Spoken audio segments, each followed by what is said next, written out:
ဒီမိကျွန်တော်အကြိုက်ဆုံးပထမရွေးချယ်မှုအနေနဲ့ Manchester United နဲ့ Man U ကိုရွေးချယ်ထားပါတယ်။အဲဒီပွဲအတွက်ရွေးချယ်ဖို့အတွက်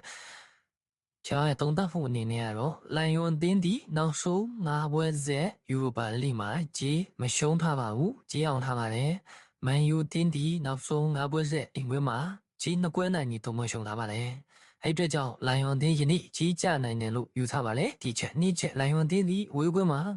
ရာကိုမရတာဆိုလို့ဖိနော်မကြီးတစ်ပွဲပဲရှိပါတယ်။ကျန်တဲ့ပွဲတွေအလုံးကိုရပါတယ်။မန်တင်းရတဲ့အင်ကွင်းမှာကိုမပြရတဲ့ပွဲက POK တစ်ပွဲပဲရှိပါတယ်။အဲ့အတွက်ကြောင့်ဒီပွဲဒီကိုလည်းအနည်းဆုံး1-1ဆက်ချက်မှပွဲဖြစ်ပါတယ်။ကျောက်ဆုံးအနေနဲ့ကတော့မန်တင်းကကမချို့မှာတဲ့ကြီးဖြစ်တဲ့အတွက်ကြောင့်ဒုတိယအတွက်အင်ကွင်းမှာတီးရှုံးပြရမယ်စဝမ်းလာမှုနိုင်ပေးတဲ့အတွက်ကြောင့်မန်တင်းနိုင်တဲ့ကြီးတူယူဆပါလေ။အဲ့အတွက်ကြောင့်ဒီပွဲကို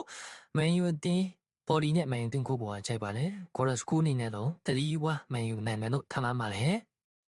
ဒုတိယပွဲအနေနဲ့တော့လာဇီယိုနဲ့ဘူရိုကပွဲကိုရွေးချယ်သုံးသပ်ပြပါမယ်။ဒီပွဲမှာဆိုရင်တော့လာလီယိုတင်းက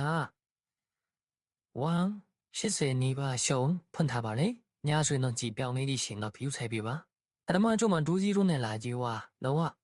ရှုံးခဲ့ပါလေ